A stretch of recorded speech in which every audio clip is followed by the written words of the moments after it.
नमस्कार। द देसी अड्डा पर आपका स्वागत है। मैं हूं राकेश तिवारी। देखिए, बिहार के 40 लोकसभा क्षेत्रों के लिए एनडीए ने अपने प्रत्याशियों को चुनावी मैदान में उतार दिया है और अब आरजेडी, कांग्रेस और लेफ्ट ने भी अपने गठबंधन साथियों के साथ सीटों का समझौता कर प्रत्याशियों को चुनावी मैदान में उतारने लगे हैं। 40 सीटों पर जो घमासान की स्थिति है, वो कौन कौन योद्धा आमने सामने होंगे, आज पूरा डिटेल में आपको बताऊंगा कि एनडीए के उम्मीदवार के सामने इंडिया ब्लॉक यानी कि महागठबंधन के जो उम्मीदवार होंगे वो कौन कौन से होंगे और क्या मुकाबला होगा। कई सीटों पर तो आरजेडी ने सिंबल बांट दिया है, लेकिन कई ऐसे सीट हैं जहां अभी सिंबल नहीं दिया गया है, न प्रत्याशियों की घोषणा हुई है। तो वैसी सीटों पर मैं ये आपको बताने जा रहा हूं कि वो कौन प्रत्याशी हो सकता है और उसके सामने किससे चुनावी मैदान में उसे लड़ाई लड़ना होगा।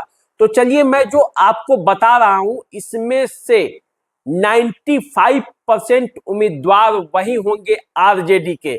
बीजेपी के तो सारे कैंडिडेट और जदयू के कंफर्म हो चुके हैं और वो चुनावी मैदान में लड़ रहे हैं। लेकिन आरजेडी, कांग्रेस और माले के कौन कौन से उम्मीदवार होंगे मैं उसको भी बताऊंगा और पूरी जानकारी दूंगा कि कैसे अपने अपने क्षेत्र में ये चुनावी मैदान में उतरेंगे और लड़ाई लेंगे। तो सबसे पहले शुरुआत करते हैं कांग्रेस, जिसे 9 सीट मिली है। उसके सामने कौन से प्रत्याशी हैं, एनडीए के वे कौन से प्रत्याशी हैं जो कांग्रेस के इन प्रत्याशियों को चुनावी मैदान में लड़ाई के लिए मजबूर कर रहे हैं। तो सबसे पहले आते हैं कांग्रेस को जो सीट मिली है उसमें पश्चिमी चंपारण है। पश्चिमी चंपारण से बीजेपी के जो निवर्तमान सांसद हैं डॉक्टर संजय जायसवाल, प्रदेश अध्यक्ष भी रह चुके हैं भाजपा के, कई बार वहां से लगातार चुनाव जीतते रहे हैं। उनके पिता मदन मोहन जायसवाल भी वहां से चुनावी मैदान में बाजी जीतते रहे हैं। डॉक्टर संजय जायसवाल 14 का भी चुनाव जीते हैं और 19 का भी चुनाव जीते हैं, फिर से चुनावी मैदान में हैं। और उनके सामने कांग्रेस के जो नाम आ रहे हैं, कौन कौन उम्मीदवार हो सकते हैं, उसमें जो पहला नाम है वो शाश्वत केदार पांडे का है, जो वाल्मीकि नगर से भी चुनाव लड़ चुके हैं। केदार पांडे के परिवार से आते हैं और केदार पांडे का जो रसूख है आप जानते हैं। उसके बाद यहाँ आकाश कुमार सिंह का भी नाम की चर्चा हो रही है कि आकाश कुमार सिंह भी यहाँ से चुनावी मैदान में उतर सकते हैं, ऐसी संभावना है।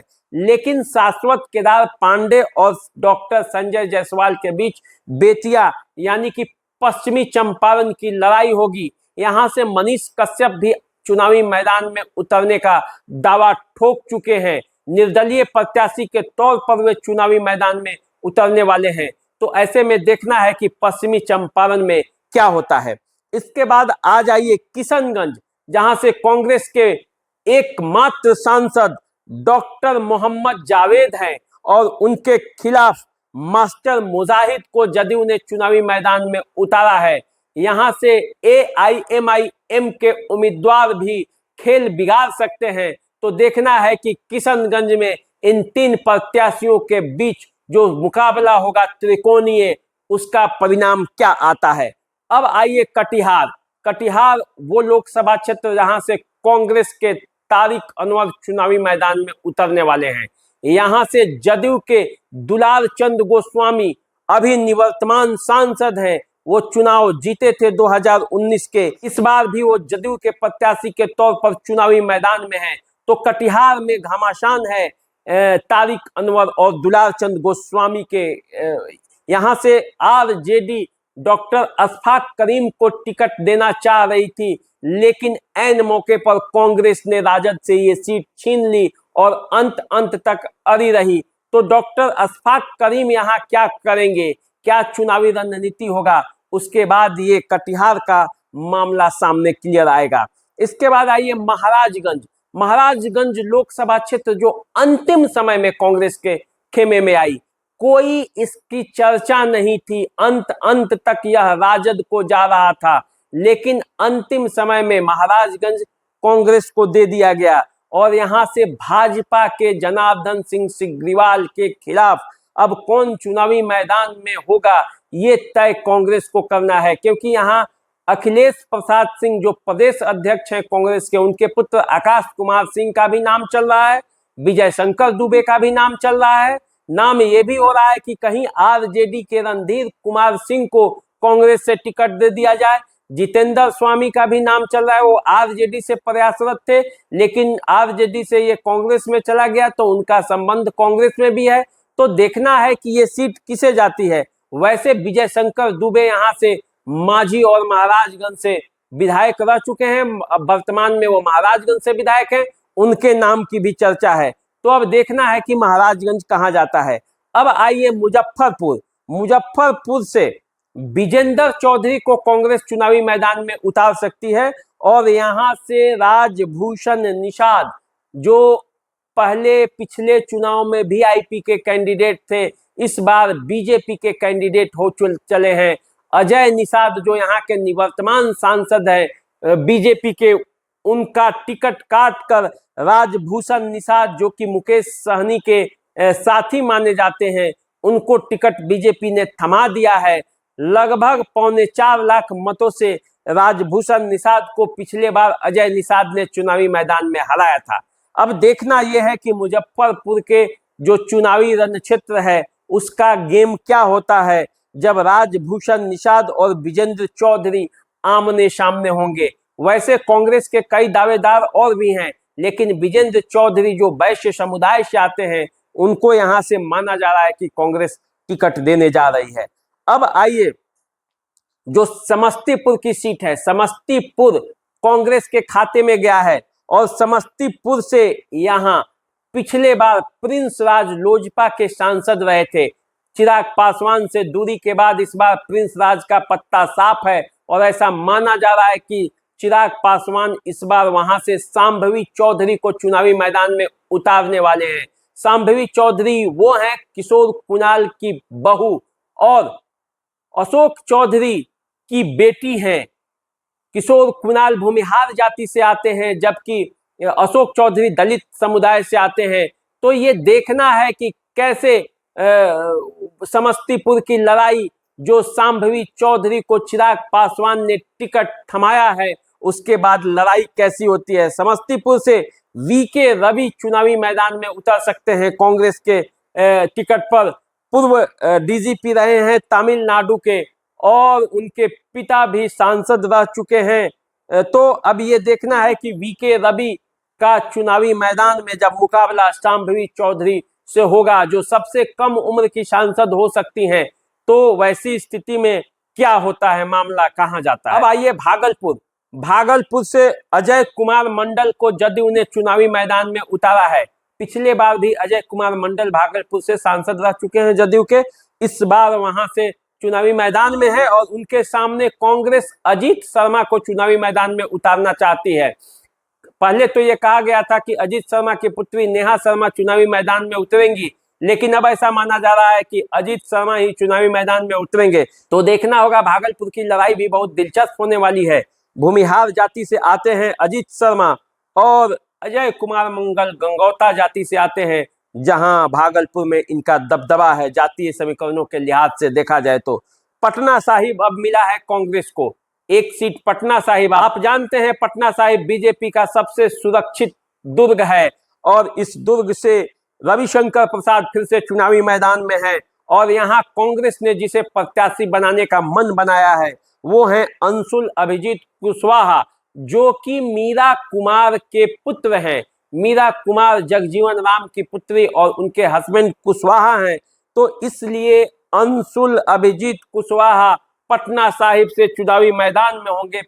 इससे पहले वे काराकाट से चुनाव लड़ना चाह रहे थे। अंशुल अभिजीत कुशवाहा अधिवक्ता भी हैं और इंग्लैंड से पढ़ाई किया है।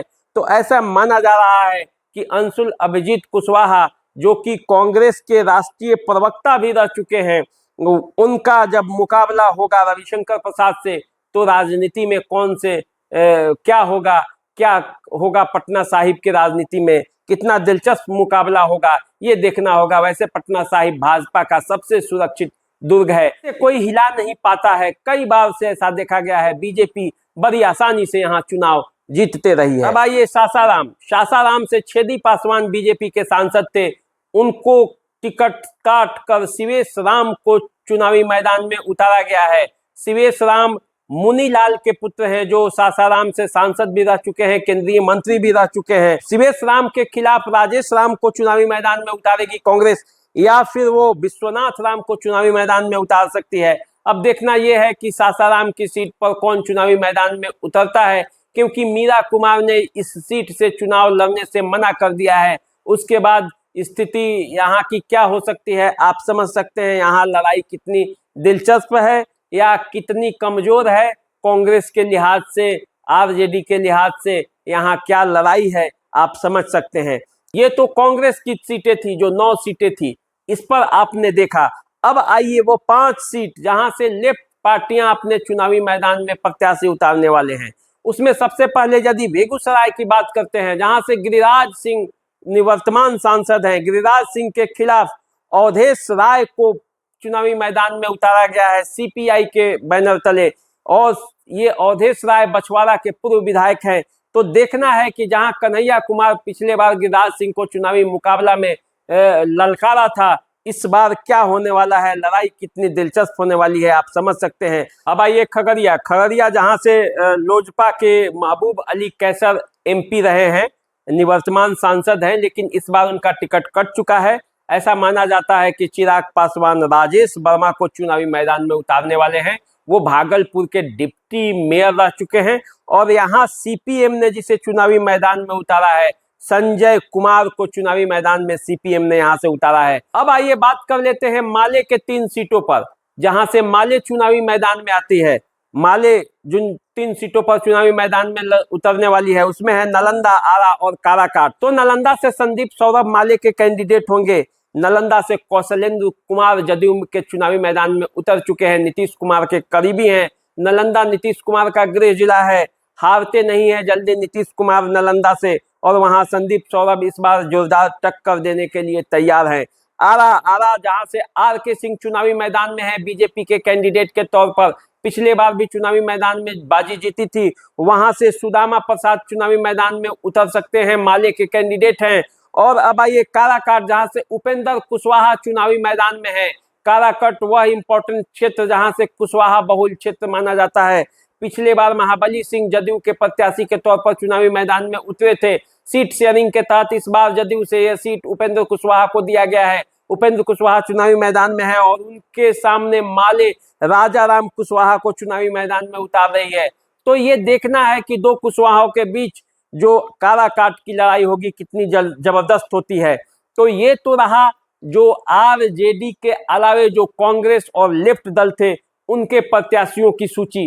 अब आते हैं आरजेडी के प्रत्याशियों की सूची। आरजेडी कितने कितने सीटों पर कौन कौन से प्रत्याशियों को उतार रही है, और उसके सामने एनडीए के कौन से प्रत्याशी पहले से चुनावी मैदान में हैं, जो चुनावी बाजी पलट सकते हैं, चुनाव में वो ताल ठोक के खड़े हैं।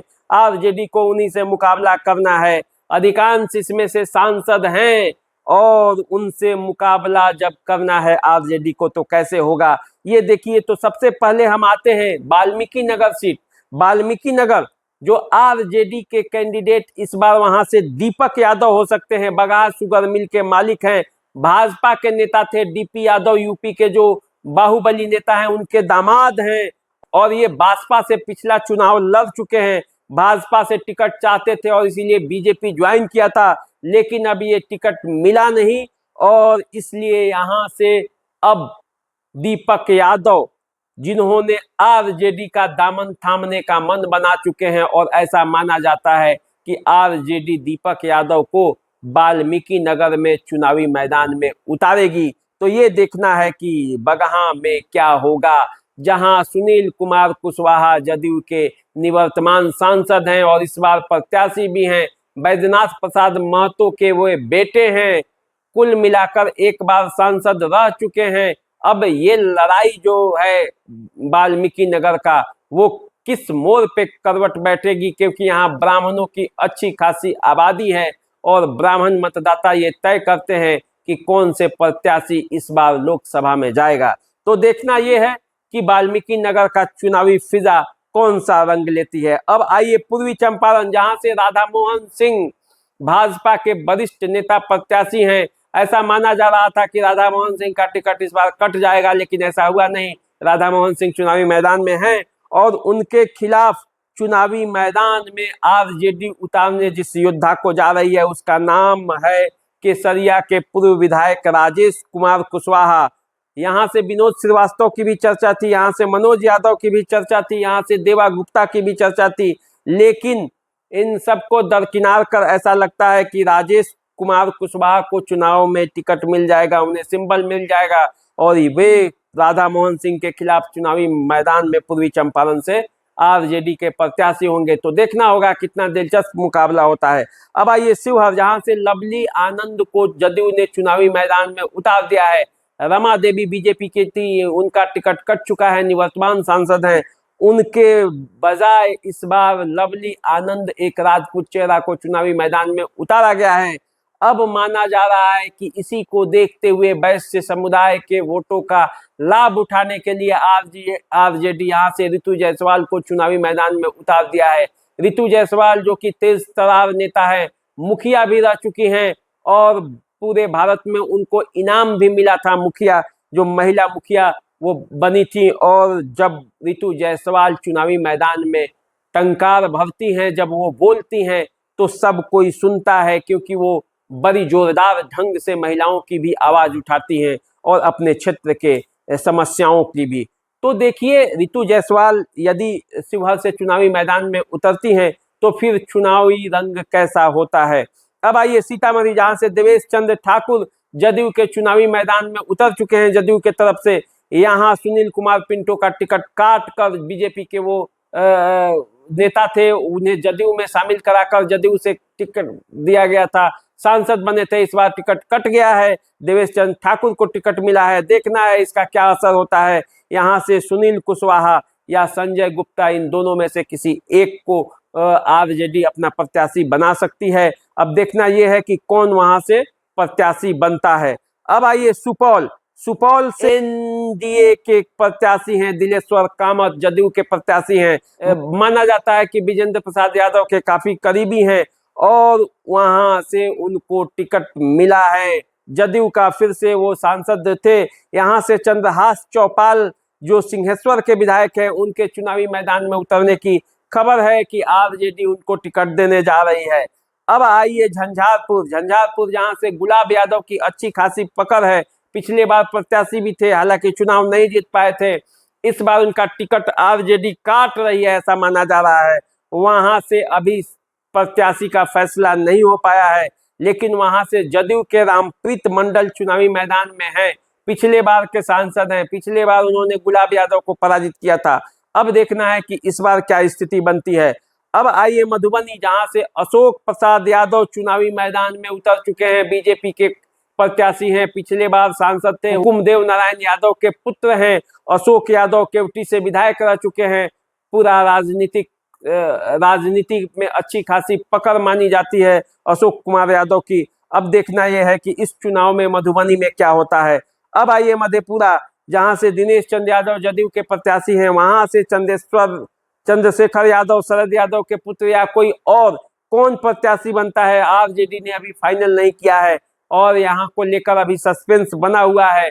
पप्पू यादव को भी लेकर मामला फंसा हुआ था। तो ऐसा माना जा रहा है कि मधेपुरा का टिकट अंतिम समय में फैसला लिया जाएगा। अब आइए दरभंगा, जहां से गोपाल जी ठाकुर भाजपा के प्रत्याशी के रूप में चुनावी मैदान में हैं। पिछले बार चुनाव जीते थे, इस बार भी भाजपा ने उन्हें टिकट दिया है। यहाँ से ललित कुमार यादव चुनावी मैदान में उतर रहे हैं आरजेडी के प्रत्याशी के तौर पर। ललित यादव को पूरा बिहार जानता है, मनीगाछी से विधायक रह चुके हैं, कई बार वे विधायक रहे हैं, बिहार सरकार में मंत्री रहे हैं। ललित यादव आरजेडी के एक चर्चित नाम है। अब आइए वैशाली, वैशाली जहां से बीना देवी चुनावी मैदान में पिछले बार लोजपा के टिकट पर उतरी थी, चुनाव जीती भी थी, सांसद हैं। इस बार उनके टिकट पर हालांकि जित छिड़ा हुआ है, चिराग पासवान उनको टिकट अंतिम समय में देते हैं कि नहीं। हालांकि ऐसा माना जा रहा है कि चिराग पासवान अब मन बना चुके हैं कि वीणा देवी को माफ करते हुए उनको टिकट दे दिया जाए। लेकिन अब देखिए अभी भी यहाँ पे लड़ाई फंसा हुआ है। चिराग पासवान के कई साथी नहीं चाहते हैं कि वीणा देवी को टिकट दिया जाए। यहाँ से आरजेडी चुनावी मैदान में अनु शुक्ला या मुन्ना शुक्ला में से किसी एक को चुनावी मैदान में उतारेगी। मुन्ना शुक्ला इसके लिए कमर कसकर तैयार हैं। हालांकि रामा सिंह भी यहाँ से दावेदारी ठोके हुए हैं। रामा सिंह भी चाहते हैं कि वो चुनावी मैदान में उतरे। तो पहला जो दावा है वो मुन्ना शुक्ला का है और यहाँ से रामा सिंह भी चुनावी मैदान में उतर सकते हैं। अब देखना है दोनों में से कौन होते हैं, अंतिम फैसला होना बाकी है। गोपालगंज से अब आइए, डॉक्टर आलोक कुमार सुमन जदयू के यहाँ से सांसद हैं, वो फिर से प्रत्याशी हैं और उनके खिलाफ फिर पुराने पहलवान सुरेंद्र राम उर्फ महान चुनावी मैदान में हैं। और देखना है कि गोपालगंज से क्या मामला बनता है, क्योंकि माना जा रहा है कि आरजेडी सुरेंद्र राम को टिकट देने जा रही है। अब आइए सिवान जहां से हिना साहब पिछले बार आरजेडी के टिकट पर चुनावी मैदान में उतरी थी। सांसद साहबुद्दीन की पत्नी हिना साहब को कौन नहीं जानता है, पूरा बिहार जानता है। वहां से आरजेडी उनका टिकट काट चुकी है। ऐसा लगता है कि इस बार वहां से अवध बिहारी चौधरी पहले उम्मीदवार हैं टिकट के रेस में। ऐसा माना जाता है कि उनको टिकट मिल चुका है, लेकिन वहां ओम प्रकाश यादव की भी चर्चा हो रही है, वहां टुन्नाजी पांडे की भी चर्चा हो रही है। अब देखना यह है कि क्या होगा, क्योंकि ओम प्रकाश यादव भाजपा के नेता थे, पार्टी छोड़कर इधर उनको आना है, इसकी चर्चा हो रही है। चुनाव का ऐलान कर चुके हैं, विरोध कर चुके हैं। टुन्नाजी पांडे को सब कोई जानता है, उनके भाई बच्चा पांडे बड़हरिया से विधायक हैं। टुन्नाजी पांडे एमएलसी रह चुके हैं, तेजस्वी लालू यादव से नजदीकी हैं, उद्योगपति हैं, इसीलिए सब तरह से सक्षम हैं। अब देखना है कि किसे सिवान की चुनावी मैदान में आरजेडी प्रत्याशी के तौर पर उतारती है। जदयू यहाँ अपनी सांसद कविता सिंह का टिकट काट चुकी है। विजय लक्ष्मी जो कि रमेश कुशवाहा की पत्नी है, रमेश कुशवाहा माले से संबंध रखते थे, अभी वो उपेंद्र कुशवाहा की पार्टी के प्रदेश अध्यक्ष थे, पार्टी छोड़ दी है, ज्वाइन कर लिया है जदयू, और विजय लक्ष्मी को टिकट मिल चुका है। अब देखना है वहां चुनावी लड़ाई कैसे होती है। अब आइए छपरा, जहां राजीव प्रताप रूढ़ी चुनावी मैदान में है। लालू यादव को भी हराया है, राबड़ी देवी को भी हराया है, लालू यादव के समधी चंद्रिका राय को भी चुनावी बाजी में हराया है। अब बेटी रोहिणी आचार्य चुनावी मैदान में उतरी है। देखना है कि सालन की लड़ाई में राजीव प्रताप रूढ़ी क्या करते हैं, किस तरह से इस बार दिलचस्प लड़ाई होता है, क्योंकि इस बार बेटी चुनावी मैदान में उतर चुकी हैं। ऐसा माना जा रहा है कि रोहिणी आचार्य का टिकट वहां से फाइनल है, उन्हें कह दिया गया है चुनाव लड़ने के लिए। अब आइए हाजीपुर, जहां से चिराग पासवान खुद चुनावी मैदान में है, रामविलास पासवान का ये सीट माना जाता है। वहां से पिछले बार शिवचंद्र राम चुनावी मैदान में थे, इस बार भी चर्चा अब शिवचंद्र राम की होने लगी है। आशा पासवान की भी चर्चा हो रही है, जो रामविलास पासवान की पुत्री हैं। तो अब देखिए यहाँ से क्या चुनावी मैदान में क्या होता है, हाजीपुर की लड़ाई किसके हिस्से में जाती है, ये देखना बाकी है। अब आइए उजियारपुर, जहाँ से नित्यानंद राय भाजपा के प्रत्याशी हैं और यहाँ से आलोक मेहता चुनावी मैदान में उतर रहे हैं। अब आलोक मेहता तुलसी प्रसाद मेहता के पुत्र हैं, पूर्व मंत्री रह चुके हैं। वो खुद आलोक मेहता भी मंत्री रह चुके हैं, उनके पिता भी मंत्री थे, आरजेडी से अच्छा संबंध है। आलोक मेहता एक बार सांसद भी रह चुके हैं। लेकिन जो पक्ष में जाता है नित्यानंद राय के, वो ये है कि नित्यानंद राय खुद यादव हैं और उनकी पत्नी कुशवाहा, यादव और कुशवाहा बहुल इस क्षेत्रों में दोनों का कॉम्बिनेशन नित्यानंद राय के साथ है, वो बीजेपी के कैंडिडेट हैं। ऐसी स्थिति में नित्यानंद राय की लड़ाई हमेशा मजबूत हो जाती है। अब देखना यह है कि उजियारपुर में आलोक मेहता क्या करते हैं, जब चुनावी मैदान में वो नित्यानंद राय के खिलाफ उतर चुके हैं, उन्हें सिंबल मिल चुका है। आइए बांका, जहां से गिरधारी यादव जदयू के प्रत्याशी हैं, वहां से जयप्रकाश नारायण यादव चुनावी मैदान में उतर रहे हैं। आरजेडी के प्रत्याशी के तौर पर लालू यादव ने उन्हें सिंबल दे दिया है। लालू यादव के काफी करीबी साय की तरह रहने वाले जयप्रकाश नारायण यादव अब बांका से फिर से चुनावी मैदान में उतरेंगे। देखना है स्थिति परिस्थिति क्या होता है। अब आइए मुंगेर, जहां से ललन सिंह चुनावी मैदान में है।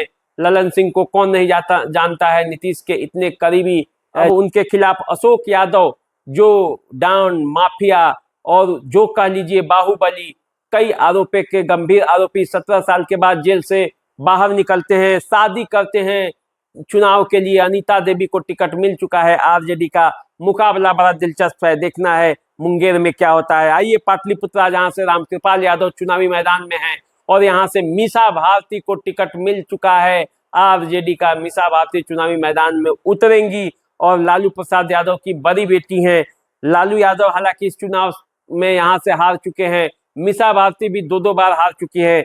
देखना है पाटलिपुत्रा की राजनीति में इस बार क्या होता है। अब आइए बक्सर, जहां से अश्विनी कुमार चौबे निवर्तमान सांसद हैं, बक्सर के मंत्री भी हैं, लेकिन उनका टिकट काट कर यहाँ से नौजवान मिथिलेश तिवारी को चुनावी मैदान में उतारा गया है। अब देखना है कि सुधाकर सिंह जो आरजेडी के प्रदेश अध्यक्ष जगदानंद सिंह के पुत्र हैं, वो चुनावी मैदान में जब उतरे हैं आरजेडी के तरफ से, तो दोनों के बीच मुकाबला कितना दिलचस्प होता है। अब आइए जहानाबाद, जहां से काफी कम अंतर से पिछले बार सुरेंद्र प्रसाद यादव आरजेडी के चुनावी मैदान में हार गए थे, इस बार फिर आरजेडी के प्रत्याशी हैं और वहां से फिर चंद्रेश्वर प्रसाद चंद्रवंशी को जदयू ने टिकट दे दिया है। 1700 के आसपास के मतों से वो जीते थे बड़ी मुश्किल से। इस बार वहां भूमिहार वर्ग काफी खफा है। आशुतोष कुमार चुनावी मैदान में उतरने का ऐलान कर चुके हैं, अरुण कुमार खुद चुनावी मैदान में उतरने वाले हैं।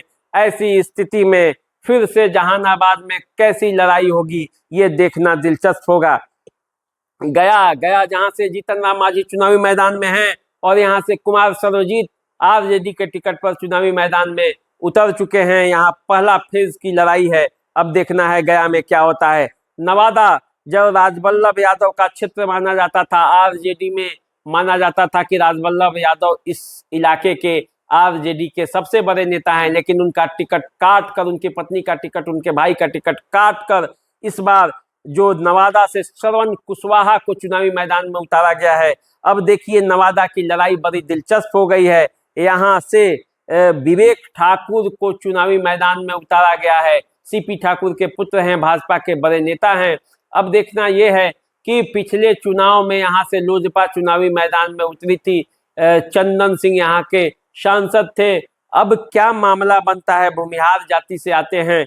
अब ये जो अगरी और पिछड़ी की लड़ाई यहाँ पे ऐसा माना जा रहा है कि होने जा रहा है। ऐसी स्थिति में क्या दिलचस्प मुकाबला होगा, देखना अभी बाकी है। जमुई, जहां से अर्चना रविदास को आरजेडी ने टिकट दिया है और यहां से चिराग पासवान के पार्टी में ये सीट है। अरुण भारती जो चिराग पासवान के जीजा हैं, वो चुनावी मैदान में यहाँ से हैं। देखना है जमुई की लड़ाई कितनी दिलचस्प होती है, क्योंकि 2 बार यहाँ से चिराग पासवान भी सांसद रह चुके हैं। अब आइए पूर्णिया, जहां सबसे बड़ी लड़ाई चल रही है। संतोष कुशवाहा यहाँ से जदयू के प्रत्याशी हैं, 2 बार के सांसद। संतोष कुशवाहा पर इस बार फिर से दाव लगाया है जदयू ने, लेकिन यहाँ जो सबसे बड़ी घमासान है वो आरजेडी कांग्रेस के अंदर है, क्योंकि आरजेडी कांग्रेस दोनों यहाँ से चुनाव लड़ाने की बात कर रही थी। पप्पू यादव अपनी पार्टी को कांग्रेस में शामिल करके यहाँ से चुनाव लड़ने का दावा ठोक चुके थे, लेकिन आरजेडी ने यहाँ से बीमा भारती को सिंबल दे दिया। अंततः यह सीट कांग्रेस से कट चुकी है, आरजेडी के खेमे में चली गई है। बीमा भारती आरजेडी के प्रत्याशी हैं, लेकिन पप्पू यादव हैं जो मानते नहीं। उन्होंने कहा है कि दुनिया छोड़ देंगे लेकिन पूर्णिया नहीं छोड़ेंगे। वे चुनावी मैदान में हैं, निर्दलीय भी लड़ेंगे या कांग्रेस के बैनर पर लड़ेंगे, लेकिन पूर्णिया से वो चुनाव लड़ेंगे। ऐसी स्थिति में पूर्णिया में क्या होगा, कैसा रहेगा चुनाव का रंग, ये देखना अभी बाकी है। अररिया, जहां से भाजपा के प्रदीप सिंह चुनावी मैदान में है। पिछले बार वो सरफराज आलम को चुनावी मात दी थी। इस बार आरजेडी के प्रत्याशी के तौर पर सरफराज आलम के उतरने की चर्चा है। हालांकि अंतिम समय में कुछ प्रयोग भी हो सकता है, लेकिन अब देखना है अररिया की लड़ाई क्या होती है, क्योंकि यह तस्लीमुद्दीन का क्षेत्र रहा है और यहाँ से प्रदीप सिंह ने पिछले बार चुनावी बाजी जीती थी। अब ये देखना है कि क्या मामला बनता है अररिया का, इस बार वहाँ लड़ाई कितना दिलचस्प होता है। तो ये रही बिहार की वो 40 सीटें जहां से चुनावी मैदान में एनडीए और इंडिया ब्लॉक के प्रत्याशी आमने सामने होने वाले हैं। जब दोनों आमने सामने होंगे तो लड़ाई कितनी दिलचस्प होगी, देखना अभी बाकी है। तो आप हमारे साथ बने रहिए, हम आपको पल पल का रिपोर्ट भी देते रहेंगे, चुनाव संबंधी खबर बताते रहेंगे। हमारे साथ जुड़े रहिए। अभी दीजिए इजाजत, नमस्कार।